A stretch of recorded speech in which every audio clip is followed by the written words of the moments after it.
Good afternoon, Paul and Lacey. Hello. Lacey's joining us today. Yes, Everyone's feeling better. we're on the mend. We'd have Lacey on because we got a topic today that I think everyone's gonna have a common chord, or it's gonna strike a common chord with everyone. And Lacey's kind of the expert on some of it. So, I wouldn't call me an expert, but well, what the heck are you?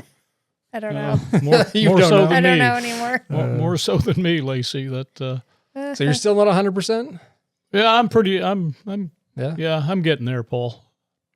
I'm not going to run any marathons, but I think those days are past anyways. Are you running a marathon? No. No. Just You chasing run a kids. marathon every day, That's right. Lacey. Yeah, just around the house. Three different directions. Just running in the house. Maybe four Yeah. We were or just five. we were Yeah. just talking about that. One decided to do some bacon on her own, Yeah. and that's always a. I got to give her props, though. They're Reese cups, so I'll get to have some of them. They're Yeah. good. You like those, yeah? They're good. Homemade Reese cups. So today, when Play built Outdoorsmen, Oh, boy. kids' occupation, right? Yeah. It's playing. That's why Yeah. Lacey's here. Yeah. Yeah? Yeah? That's all you get to say? I don't know. Is that like getting a BB gun when you're 10 So years we're old? gonna start Paul? right with Because that. I'll tell Yeah. you what, that was a lot of fun. Yeah. What got me thinking about this the other day when I was doing some stuff with my 7400, and I looked at my old pellet gun, and I was like, man, so much of a outdoorsman's skill set is built as just a little kid. And you think back to the days when everyone who's a little bit older, I don't know about today's generation, but like my generation and your generation, Oh, for started out sure. with a BB gun Oh, pretty young. I get a BB gun for Christmas, and I probably was 10 years old or whatever. Yeah. And I had free reign. I mean, all I had to do was buy the BBs, and I didn't even have to do that, and I could shoot it as much as I wanted. Yeah, that went everywhere with me. Now your first one, or maybe that was your only BB gun. It was a little Red Rider, right? Yeah, this is the Little only single one I ever pump, got. Yeah, little, like, one with lever a action. melted stock on it. Yeah. Yeah, Why don't you tell that story? yeah. How'd that get melted? Yeah, well, I started, and I'll take the blame for it. I started a grass fire out, and Ooh. we were out running with the BB guns, and I got a fire going in the field there, and one of my buddies, we were putting the fire out, and somehow the grass was burning around the gun, and he reached down and grabbed it. And when he grabbed the forearm, that plastic forearm there, it melted right around his hand. His little handprint's still in it. His handprint's still on the gun. Yeah. So That's cute. Yeah, That was- a kid with a BB gun and a book of matches is can Not a get good- you in a lot of trouble. Not a good combo. No. Yeah, That was common when I was a kid. There were grass fires everywhere. yeah, all spring. People would like Yeah. grass fire. Looking back, it's like, holy smokes, that could have Yeah. been bad. But now that little BB gun. So as far as building skill set as a hunter, not only, you're just shoot nonstop, Mm. but that was so underpowered that you had to get right on top of something. You did You could actually see the BB come out of it. And right. So there was a story I remember you telling, not to glorify shooting birds and stuff, but I mean, that was all I did growing up was I shot a lot of birds, Paul. shoot a lot I'm of not birds. proud of it now. No, but your mom, didn't you have a whole pile of Yeah, grosbeaks? evening grosbeaks there. They Yeah. were in a box elder tree, and I get right down in the tree there, and I had, probably a little embarrassing to admit. I had a pile of birds there that I had taken with that BB gun, and Mom was not very proud of me No. when she found me and the pile of birds. So I did the same thing. Mom's poor bird feeders were all, she'd always be like, what happened to my bird feeders? Windows were all busted out of them. And I don't know. Some of them I built. Yeah, It was funny because eventually I graduated to the Crossman or the Daisy yeah. ones that you pump up to 10 times, take pellets and BBs. Those things were powerful. Yeah, those would go right through a 3/4 inch piece of plywood. I'd spend hours putting up different materials to see what it would go through. how far back I could get, and it would go through. A lot of scientific method right there. Yeah, and you think as a kid that you're just playing. Yeah, But it ends you up don't realize you're actually translating into a couple things. One, your learning. hunting skills and fishing skills. Mm. But two, it also influences the gun that you end up buying as an adult. You know, if you think about, like, I was looking at my little Crossman and I'm like, that looks just like my 7400. Yeah. You know, it has the same profile and little 4-power scope on it. But as a kid, you don't realize, you know, that playing is training. So a kid's occupation is play. It's play. All day, every day. Yeah, that's how they learn, isn't it, Yeah. Lacey? Because when it feels like work, it's not as much fun. So No, when they learn through play, it sticks more. It wires the brain. It cements right in there. And play is a way, like you said, trial and error. I'm going to see, what does this do? If I do this, like what cause and effect? You know, it's all cause and effect. And then as kids are getting older, there's a level of mastery. Like they accomplish something and then they feel like there's a level of confidence. Yeah. So then they can continue to build off of that. That's kind of Lacey's wheelhouse. So she's an occupational therapist that you have worked predominantly in the school systems in recent years, providing services, Over OT the years, services for public schools. You kind of see it firsthand. Yeah, when you take play out of the equation, you miss an opportunity for kids to really learn and to have it's not meaningful to them anymore. Yeah. So you really want something that's meaningful and like triggers that spark, that engagement. That's where the magic happens. So they're not designed to just sit there and sit still. No. And well, no, that's the other thing. Play, like test, exam, you know. Yeah, but like when you guys were, how old were you when you were shooting BB guns? Oh, I'm thinking probably somewhere around 10, maybe a few years Same younger. for you, Paul? Yeah. Yeah. So even and it was with me all the time, whether I went fishing, right, or something like that. I'm carrying a BB gun. I mean, that's a little bit older, but I'm thinking if you even go younger, like kids aren't meant to sit for very long periods of time. Their brains just are not designed that way. You know, we're talking if we're going to actually absorb any information or retain anything, it's going to be within very small window chunks of time. Yep. So even for a 10-year-old, 10-year-old boys still need to move. Like they need to move a lot. And so like everything you're talking about, you guys are moving and learning and playing through it all. So, and Dad brought up a good point that I was thinking about earlier this week was kind of that unobserved play. What's sort of looking for? Just natural. No, your parents aren't around. There's no helicopter. Like what? Yeah, there's no supervision. There we go. Gosh, that was a tough one. Yeah, unsupervised play.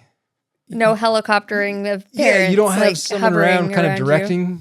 everything that you need to be. It's not structured, right? In such a way. And there's a lot of lot that comes from unstructured. There is. You can get play. Kind of the mischievous side of things, starting grass fires, stealing radiators for copper. Oh boy. Yeah. Which that wasn't totally your fault, was it? No. There was an older, I had no idea. Yeah. Older guy was putting you guys up to what that. are we going to get in my criminal history here today? Dad's got a rap sheet that's about a mile long. Thank goodness it's not very long. Hopefully he has a get out of jail card. No, wasn't it? Because there's some junkyards around here. Didn't someone, they wanted the radiators, but they didn't have the... Yeah, they told us if we went out in the woods there was vehicles in the woods, and we didn't know that. Yeah, we walked through the woods to get to them, but on the other side there was houses and roads and stuff. It was somebody's junkyard, right. So we just thought we were going out into the middle of the woods there. And if we took a radiator out of a vehicle, you get a couple bucks for it or whatever. Yeah. So you didn't really know what. No, we had no idea. We had no idea what we were. Someone was kind of using you. Somebody had told us we could make a few bucks, and yeah. But yeah, so that unsupervised, like I think of vacations and summer vacation when you're not in school, kind of that ability to be bored for a little bit, and then you start It's actually a good thing. You do. You Right. start coming. So I think of fishing, a little brook down behind the house there. Yeah. Go down to my worm rod and pellet gun a lot of the times. Yeah. You fish for a while. Maybe you go shoot some stuff with your pellet gun, Yeah. build a cabin, maybe try to shoot some suckers or something out of the stream, just random stuff, and that really is developing a lot of skills going forward. When Yeah. you get to, Future hunting skills with us, Paul. my because, goodness. Yeah, I could not even imagine, venture a guess how many BBs I shot out of that gun. And you want to talk about working on your form. And, Yeah. And because, hundreds of thousands. So you see a lot of older guys or whatever, and I'm sure there's a lot of people that can relate, did the same thing. Yeah. Just hours of, and you think maybe from the outside looking in, you're like, geez, why are they such a good hunter? Why can they shoot so good? They never shoot. Yeah. And wow, they practiced for years and weren't even fully aware of it. Yeah, I didn't really. Well, that's the beauty of play. You just don't realize what you're. Yeah. It's not a chore, is it, Lacey? No, Huh? you It's enjoy fun. doing it. It's like when you consider little kids like playing with their kitchen centers or whatever. Like who likes? Well, some people like to cook, but really, it feels like a chore Yeah. for a lot of people. And right? it gets kind of a negative connotation nowadays. Play does. Yeah, you kind of have to seek out what's like our natural design of everything. You kind of have to seek out those opportunities for children.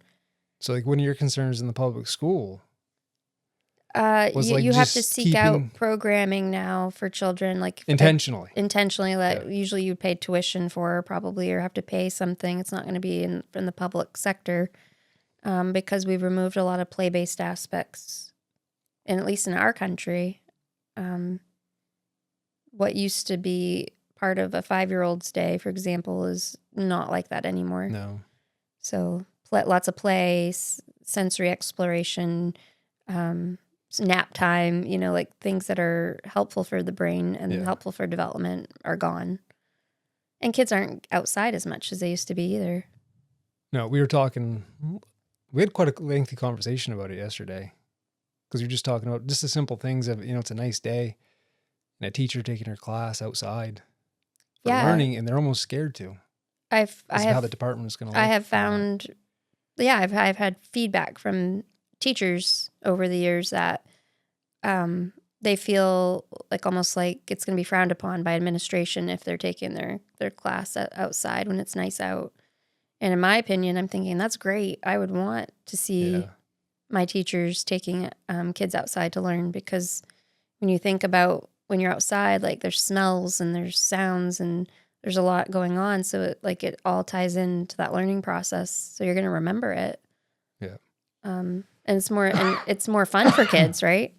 Yeah. They can stay engaged a lot longer. Yeah. Like you even talked about, like you said, you used to like to, watch, I don't know, flies, or what were you saying? Like you used to like to go outside and stare at. It could be insects coming off the water. So like fly fishing. Yeah. Like I really love entomology. So And like, it translated in school when I went to college, right? They make you take a bunch of electives in college, gen ed stuff so I would always try to fill those with something that I liked, and it always ended up being something that was related to the outdoors. well, it worked out well though, because you found something that was meaningful to you, Yeah. where you learned. So I would and seek it like, okay, stuck more. what courses have to do with like outdoorsmanship, stuff like that would qualify for whatever category of elective I had to get. So like one was an entomology course, a lot of wildlife ecology courses, right? Labs are outside, and yeah, Well, it's really always interesting. So like it's really important in some spheres of education to have kids go outside and do like just be immersed in nature, journaling, like journaling and drawing like what you see in nature around you, Yeah. because that's like you're learning in reality, the environments that we live in. So it all goes back, like it's going to stick more when you're actually involved in it and not just reading it from a textbook or from a worksheet or. Yeah, because back to that BB gun, carrying that BB gun all the time, you weren't shooting off a bench.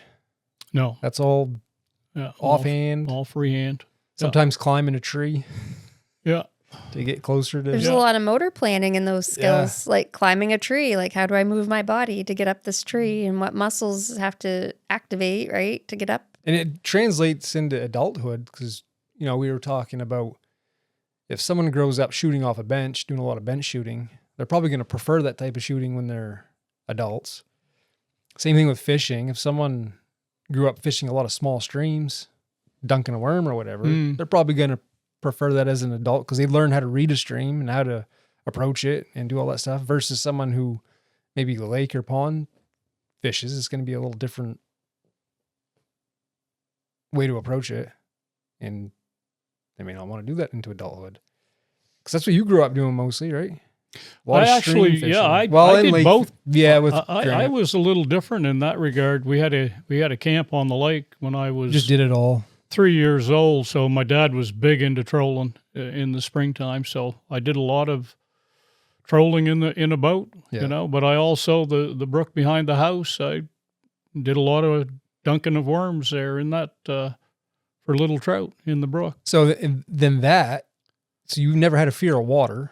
No, because you grew up. I often say that probably I don't have a healthy fear of, or a healthy respect of water. Yeah, I have. Yeah, and we were talking about that with the woods.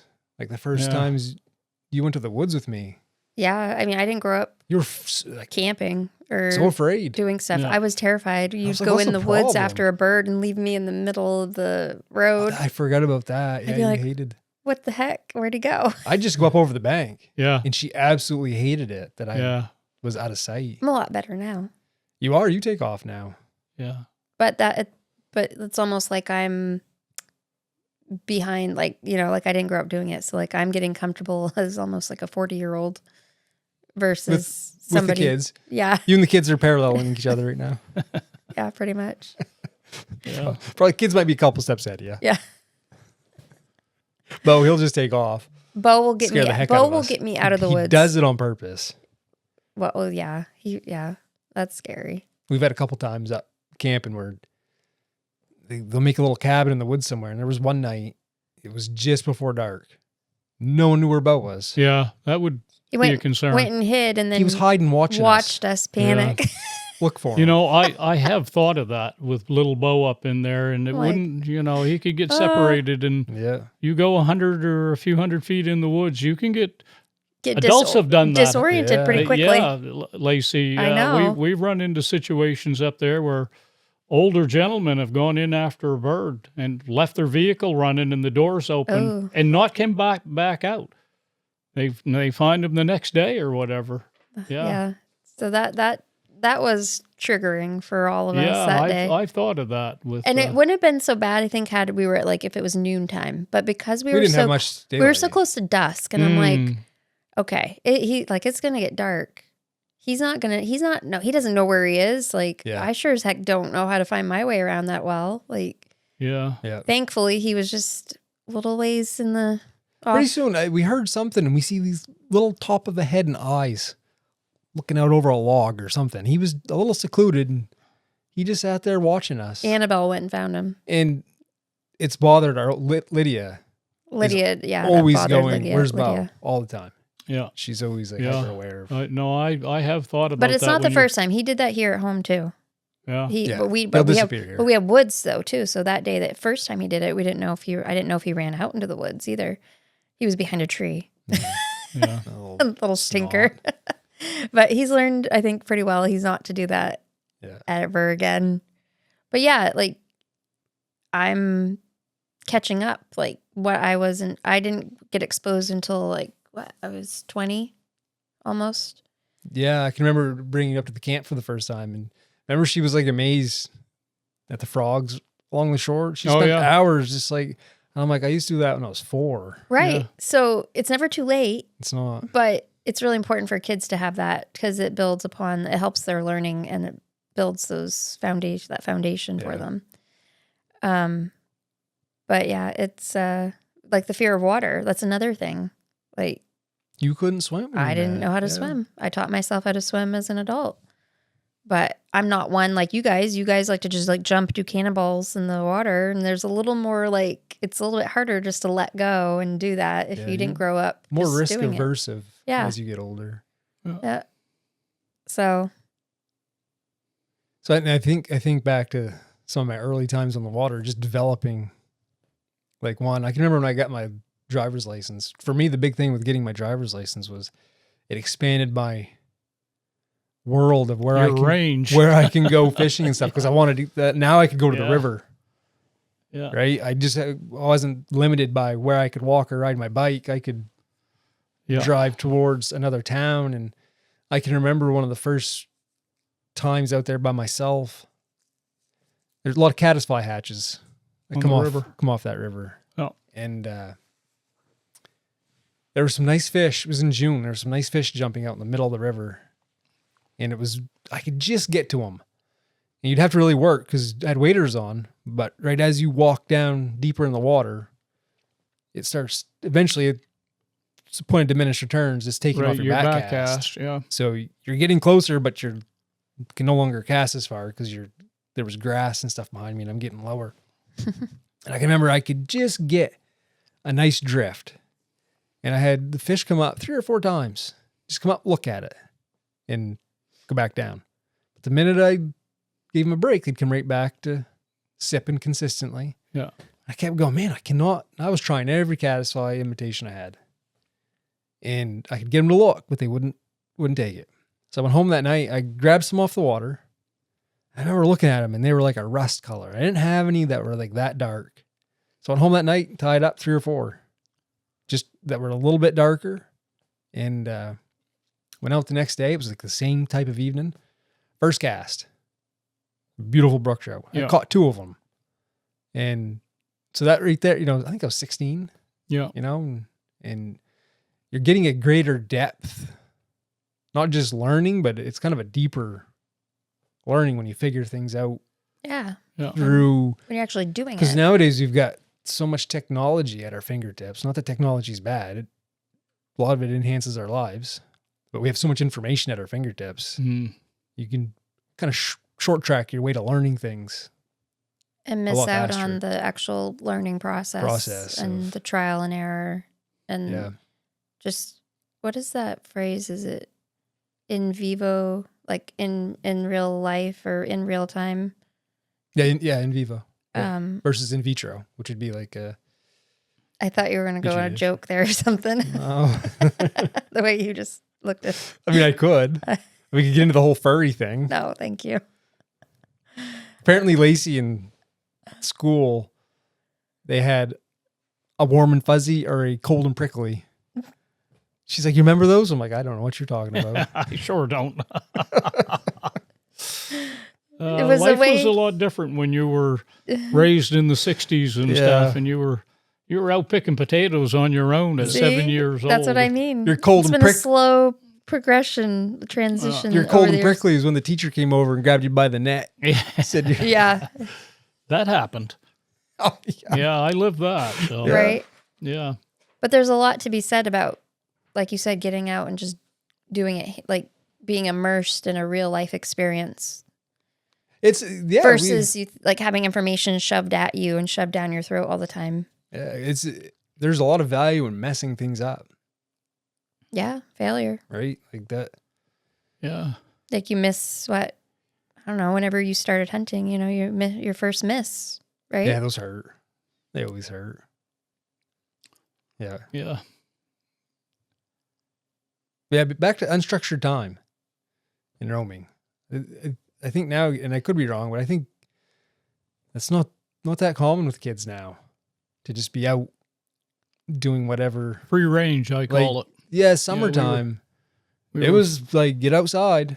Yeah. Good for the soul. We'll see you at supper time or Yeah. whatever. Yeah. When the street lights are on, that's when you need to be home.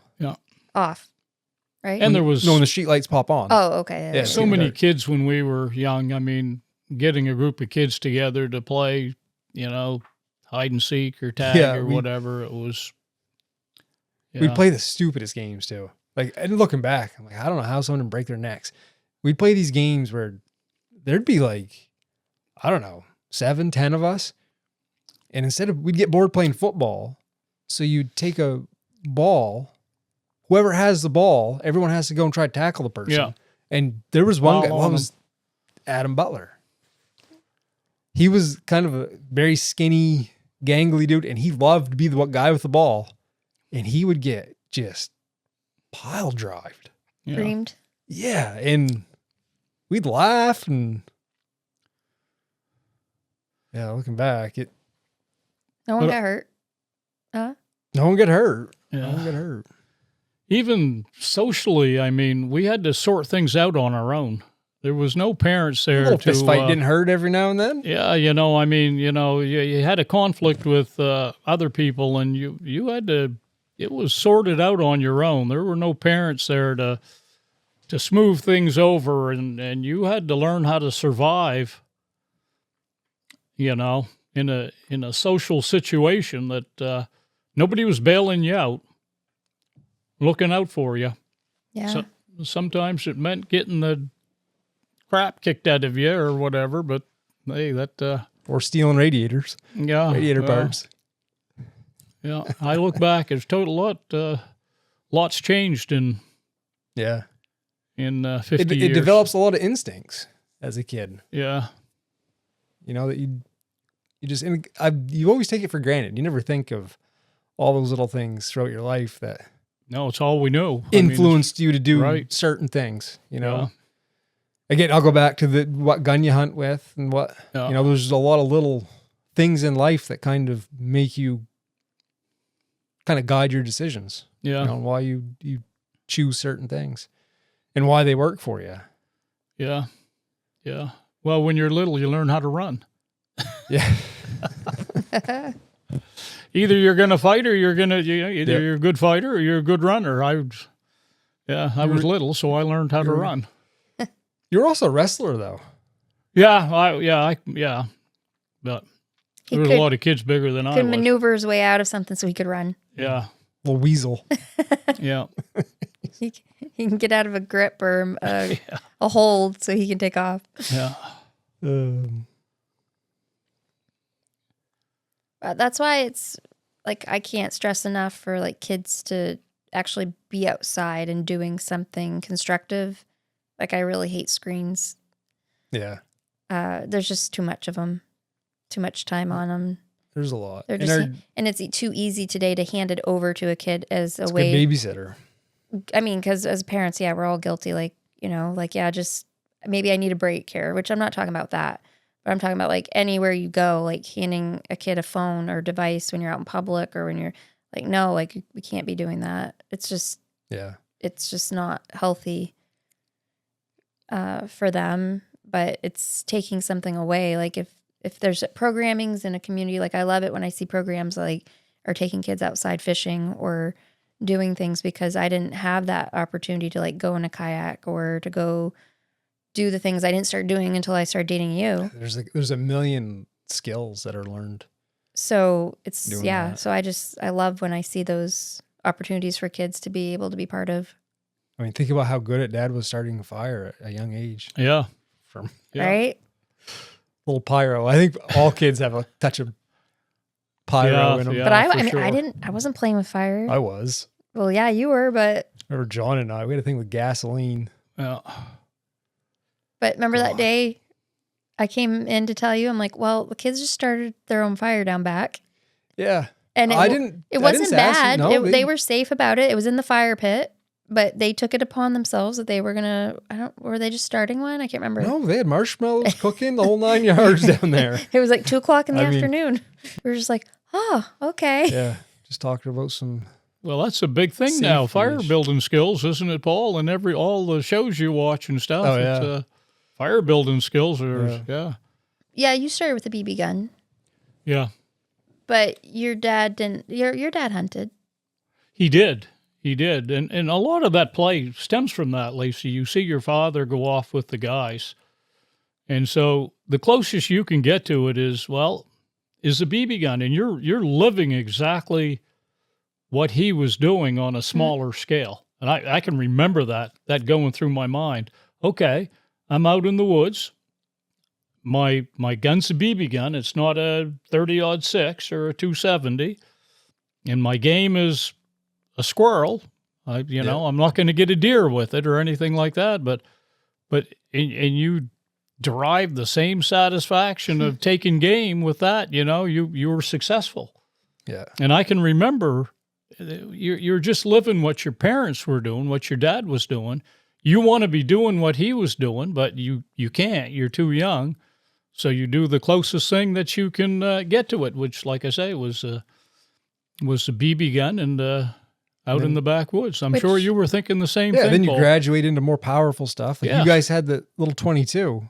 And wasn't it, I don't know if it was you that told me the story, if it was someone else. Wouldn't you guys go down to a brook or a pond or something and shoot the ice till chunks of ice would be floating down No, by? I don't think it was. That was someone else. And I remember hearing a story about Yeah. just Yeah. spending hours shooting chunks of ice Yeah. off, and then it's floating down the stream. Yeah. And thinking about that, you go, man, you're developing a lot of hunting skills right there Absolutely, yeah. by just spending hours. Yeah, because literally, I mean, like I say, I can remember as an 8-year-old or whatever, and that's what I was thinking about. yeah, You see your parents, your dad going off to hunt, and so you emulate it as close as you can, and that's with the BB gun in the back of the. Yeah. I think that goes back to the importance of the family unit, and every little girl and boy looks up to their parents. Right. And that's right.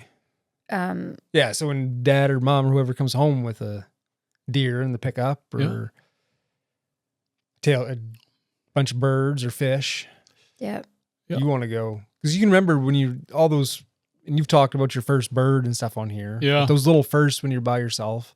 Yeah. And you kind of hit those milestones. yeah, it's like, oh, they're pretty, I like, accomplished this. Like you go down can and do catch your this. first limit of fish by yourself. Yeah. How And, proud. come back with them on the stick. Yeah, you Yeah. want to show your dad, and stuff. Like, hey, look what I did, and Yeah. and And there are some children that have an interest in it, but maybe their fathers or their families don't do anything like Yeah. that. So they have to kind of seek out, hopefully they can grow their interest and find opportunities, or somebody kind of takes them along to give them those opportunities and teach them. Yeah.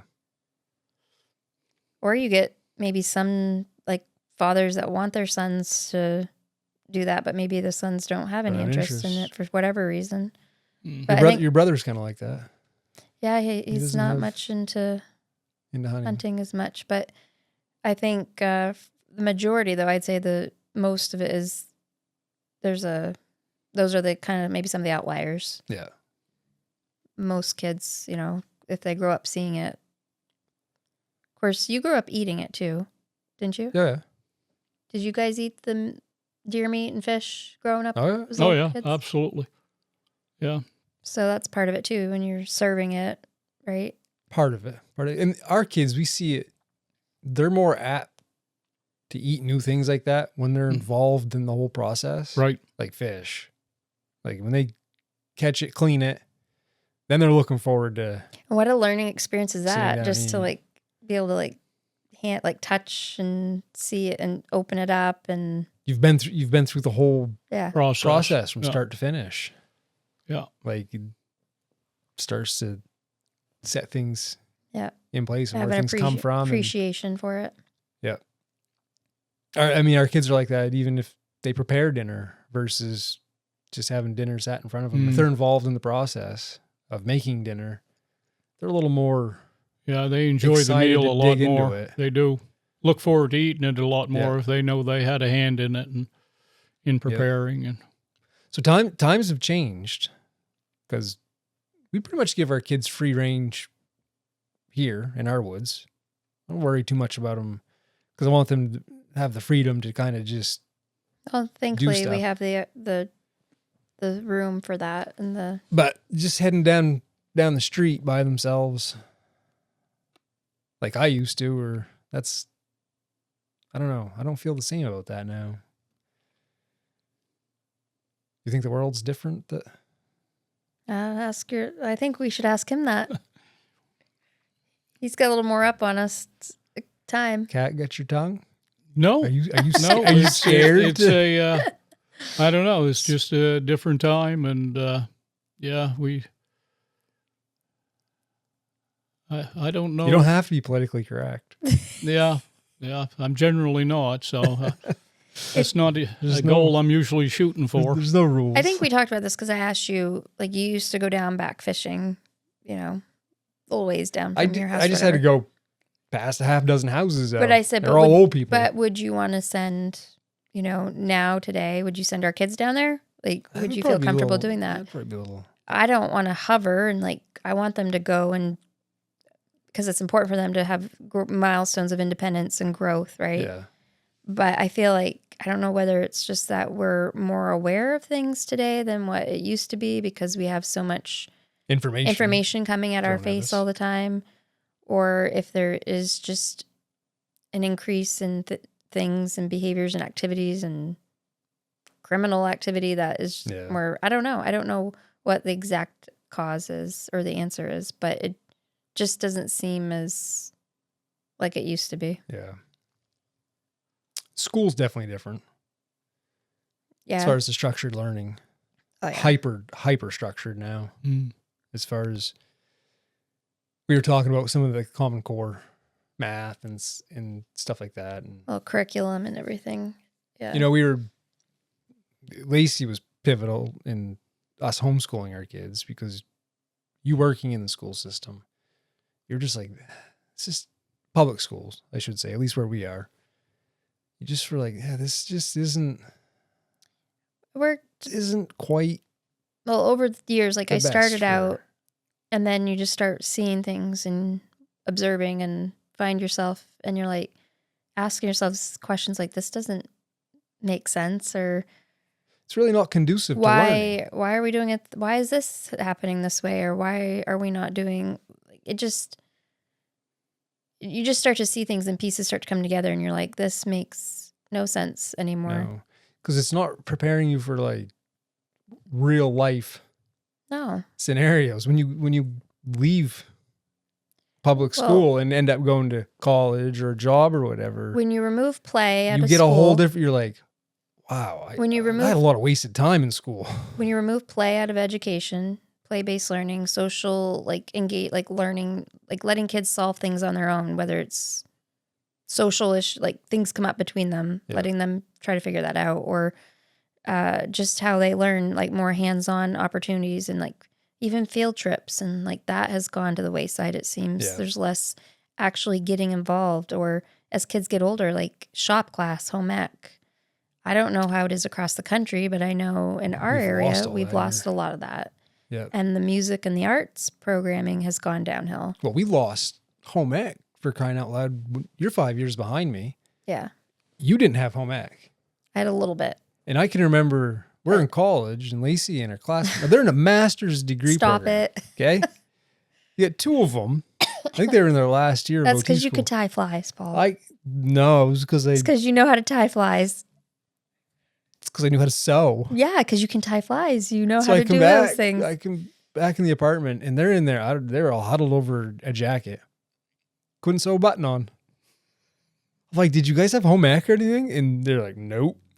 I'm like, you didn't have like nope.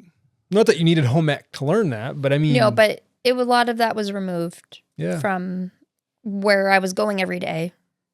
Yeah. Where kids are going, and that's my biggest thing is with the whole play thing and understanding children is just know what your kids are doing all day. Yeah. And go and sit and be like immersed in it and ask yourself if you think this makes sense. I think that's an important thing. If parents were involved in their, because it's easy to assume that you're sending your kids to school and thinking, well, they're being taught. But if you actually went and observed some of these places, like, wait, what are they learning? How are we doing this? It's just like even go back to think about kids needing to move, right? Yeah. Kids aren't getting up and being able to like move their bodies in the like time frames or the amount of time that's conducive for their development and for their brain. So like boys, for example, there is research that shows that they have larger cerebellum. So I have to say cerebellum? Yeah. It's part of your balance. And part of your balance and your movement center. Like Yeah. cats have a very large cerebellum relative to their. right? So there's something to be said about the fact that there's structure. There's a structural component that says like little. I mean, girls too need to move, but tends to be boys. Just watch Bo for 30 minutes. Boys Right. tend to need to Yeah, move, and much more active. when you Oh even- my God. Yeah. We'll be Yeah. standing there and he literally all of a sudden just slam and hit the floor. Yeah. I'm like, are you okay? He's like, oh, I'm good. I'm like, how did you fall? So like when He's you just got ants in his pants sometimes. So when you sit there and you think about like even ancient times, earlier civilization, like boys were the hunters and the gatherers, and they're always out doing, something along those lines, right? Yeah. And now we want little boys especially to sit still, listen, don't move, Yeah. sit to read, sit to Or write. diagnose them with ADHD And or then something. Yeah. we think there's Drug 'em something out. wrong. Yeah. Yeah, and that really has become a problem over time. I think people are more aware of it, starting to see now. Yeah. Yeah. But that's just not. It's just wrong. It's just wrong to do that. Because we'll see. to a kid. We're working on something with the kids, and then there's some emotional stuff popping up or some.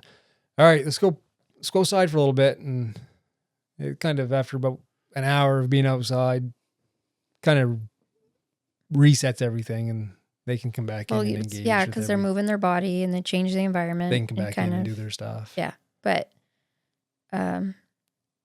it's just hard to watch. Yeah. So yeah, I'm thinking about hunters developing skills without ever knowing how much they've actually practiced. I think it I was think there's a lot of kids missing out on that now. Well, it was probably easier both you guys growing up, little boys especially were probably developing those skills a lot easier and better than I would probably like to say little boys today, because the way things have changed that way. I don't know any little boys that own a BB gun now. Yeah, I think about what Lacey just said, and it's not socially acceptable now, Lacey, to see a 10-year-old walking down the street with a Yeah. gun. No. Back then, Well, yeah, it there's a whole other- nobody thought anything of it. We all did it. Yeah. I think of my buddies there that they all did it, and Well, and there's a whole other issue, like a whole host of darkness that comes in with school shootings and what kids are being exposed to now. Yeah. And it's just like there's so much that comes into play with that. Like I don't think if I saw a 10-year-old walking down the street with a gun, my thought would be he's a hunter. Probably, I would probably think there might be something else You'd going probably on. hit the ditch. Huh? You'd probably hit the ditch, yeah. hit the ground. I don't know, because I mean, honestly, that's where it seems like we're at with society. There's a mass shooting there's always something that's an issue. Yeah. So how did we get there?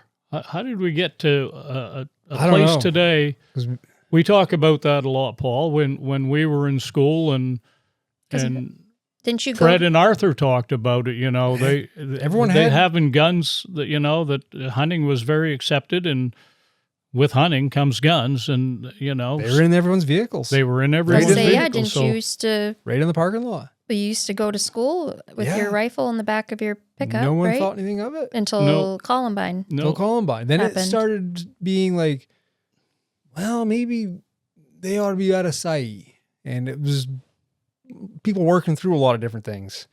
But it was, and that's not all that long ago no. that we went from, because everyone in school come hunting season, you had an hour or two when school got out of, of daylight.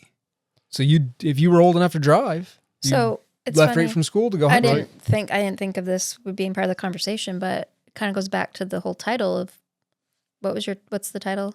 Play When play built outdoorsmen. When Play Built Outdoorsmen. Well, how we removed play from So are we losing outdoorsmen? but is it Because of also what's contributing to this mental health issue as well? Yeah, now we're getting into a whole complex of, Well, it's something to think about. it is. It's something so simple of human design and development we've removed. Yeah. So we have less outdoorsmen, possibly. Yeah, I mean, especially with hunting, numbers are Yeah. And we have more, unfortunately, fewer and fewer. individuals that want to go and shoot people up, want to go do a lot of harm. Yeah. So we've obviously got a lot of mental health issues going on, a lot of dark, probably spiritual stuff going on too. Yeah. So, it kind of just, I just kind of thought of that with the whole play as part of the title. Yeah. But Yeah, because I mean, like as I was thinking this week, it just all those things shape the direction you go going forward, and the decisions you make as an adult. Start as it a goes little kid as a going little out kid. So I forget his back in the name. brook. The gentleman that I think it had to do with the education system. I think when it was Russia, when it was it? USSR. Yeah. I can't remember his name. I'd have to look it up. But basically, the quote goes as, "If you give me a child for the first 5 years, I'll have them for life." Yeah. So it's really important Yeah, you see that in a lot of. to look at that window of time. Hitler understood that. Yeah. And get them as kids, and But going back to little kids, see their dads hunting, or they want to emulate and do what their dads or their family's doing. So we've also got the breakdown of the family unit over time. Yep. We've changed childhood development completely. We've put them in education systems and models that don't support their development. No, so I think it's imperative that we ensure kids have enough time to play, but not structured play. right? Like, let them figure out what and how they want to play. And you'll see that today. Like, kids just run from thing to thing to thing. It's activity to activity to sports to this to that. We got to sign them up for this, sign them up for that. Their schedules are more I'm not overbooked doing than that. most adults. And they're stressed and they're tired, and then they get sick a lot during the year. And the parents are like, how can I boost their immune system? Probably they need some more sleep, and they need to like scale it back a little bit. Even around here, the other day, even the girls were gone. Bo, I was playing with him for a little bit, and then he's like, "What do I do? I'm bored."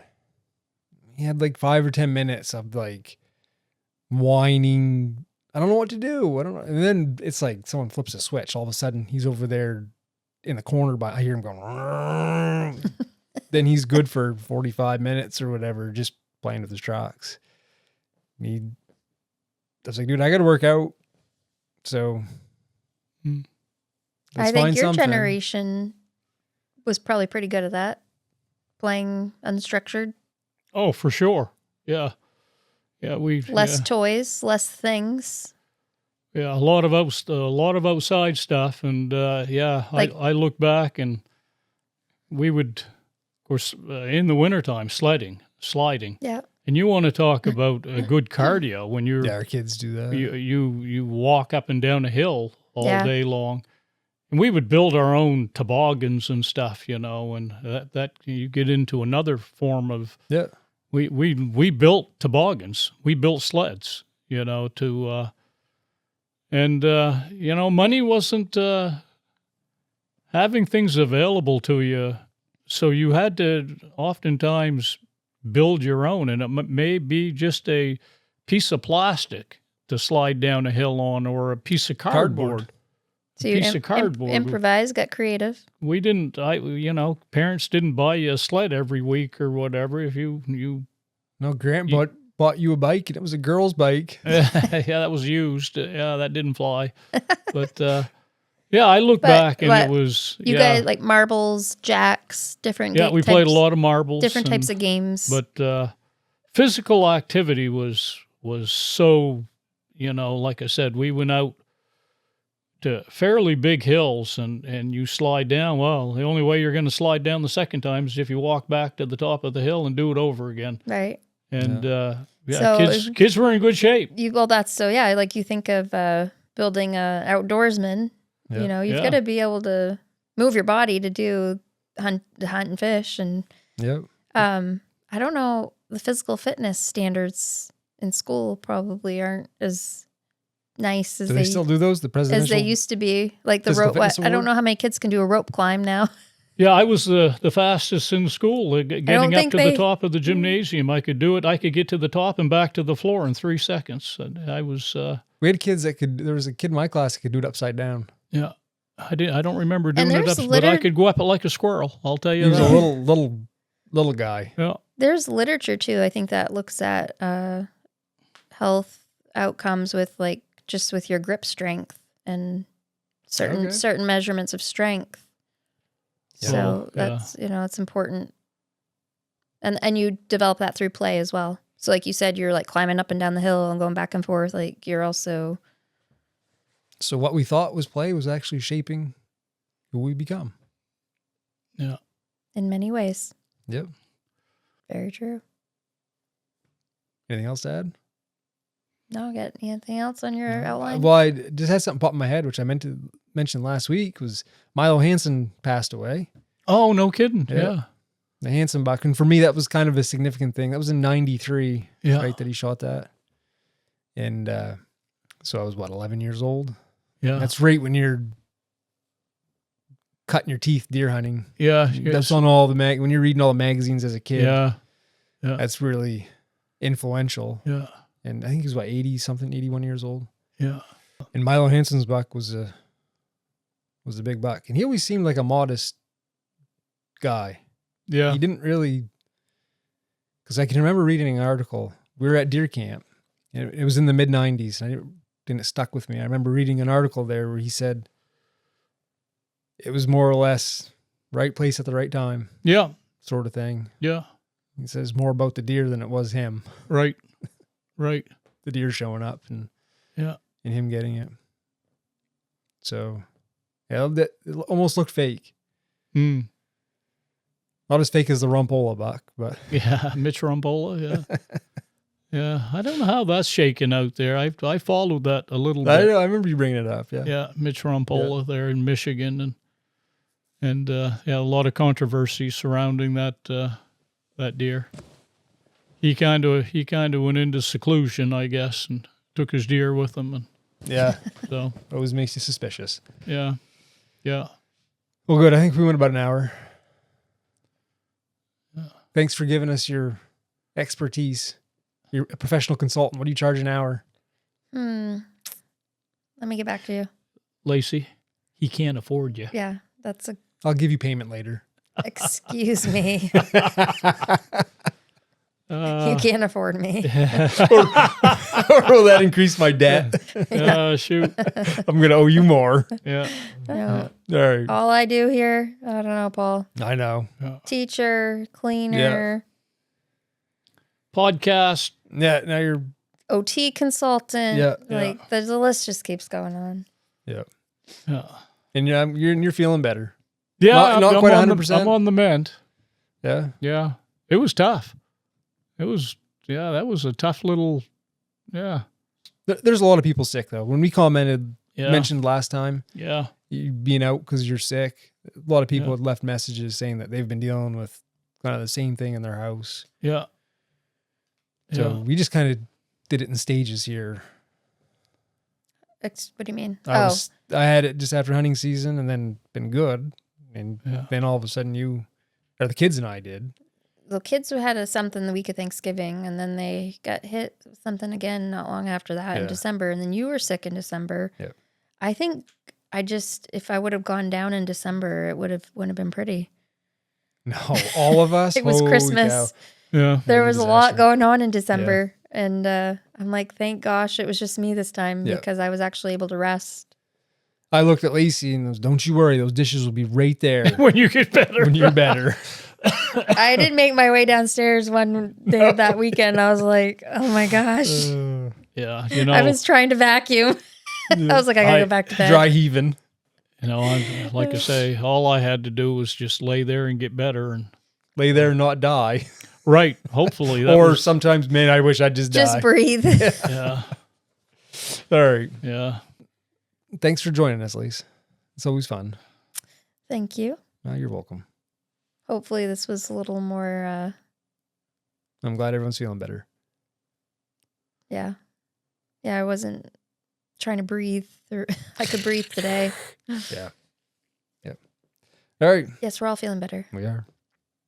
So go play. Go play. Play hard. Get your Have kids fun. out there Play hard. because it's going to develop their outdoor skills. Yeah. That's fact. Get off the screens, Except for this one. except for this one. Alrighty. More balance. That's right. All right. I guess until next time, get outside. It's good for the soul. Woohoo. Yeah.